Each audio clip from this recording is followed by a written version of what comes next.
We've been saying it for years now. If his lips are moving, then he's lying. What we have not really said is that if those fat thumbs of his are posting, he's lying. Problem is, the media rarely, if ever, goes after those lies. Well, now Gavin Newsom is stepping in where the media refuses to go, and he is owning Trump on the latest lie over Epstein.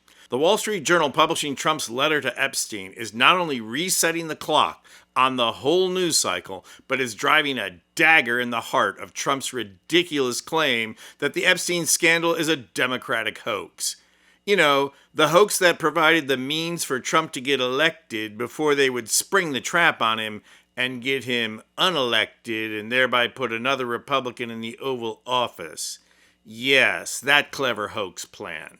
But the Wall Street Journal's release of the letter has made Trump pivot from the hoax lie to another lie, that he did not write the letter that included the drawing of a naked woman with his signature.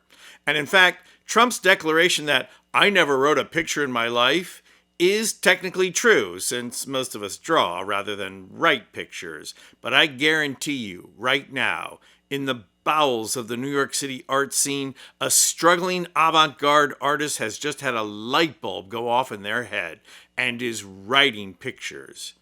And you laughed when he called himself a stable genius. Who's laughing now, huh? Yeah, I'll see you all at the gallery opening by the espresso bar. In the meantime, Gavin Newsom has sprung into action to expose Trump's latest lie. And it's not surprising. Newsom has had to put up with Trump's BS more than any governor in the U.S. But the shit got real when Trump ordered the National Guard and then brought in the Marines as well to basically occupy Los Angeles. The violence and the pandemonium it created was then blamed on the people of L.A., Mayor Bass, and Gavin Newsom. A docile media basically went along with this clear violation of the U.S. Constitution, and it reinforced the lesson Newsom learned from the wildfires last year. Don't wait around for the media to tell your story, tell it yourself. Newsom retooled his communication team, his rapid response infrastructure, and the overall approach to social media.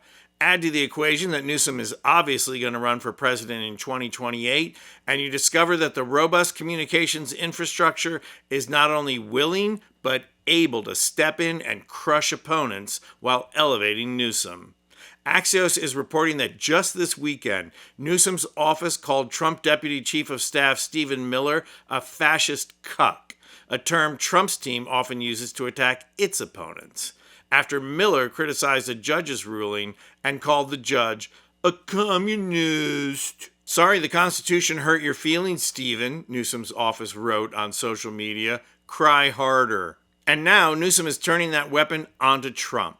After Trump's latest lie about never drawing, Newsom posted this, a screenshot of a 2019 Washington Post article about a sketch that Trump had once made of the Manhattan skyline, complete with his signature. Newsom then captioned that screenshot by writing, I never wrote a picture in my life.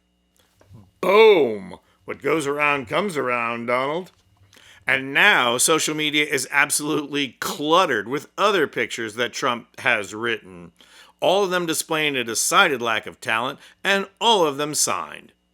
Newsom's participation in the media cycle not only keeps the story alive and keeps tearing at the credibility of Trump, it puts him front and center in the drive to make Trump accountable. It also helps keep Trump in a state of denial and stress, which, given his most recent diagnosis of stage 3 CVI, might just help move things along for Grampy. But there's one other dimension to Newsom adding to the exposure of Trump. It puts even more pressure on the media to do their job, because now it's not just about Trump, but about how the governor of the largest state in the union is responding to Trump's lies. Because as Newsom makes clear with Trump's lame attempts to tell a lie and make his MAGA base believe it, we're not in Kansas anymore. I'm Anthony Vincent Gallo for Occupy Democrats.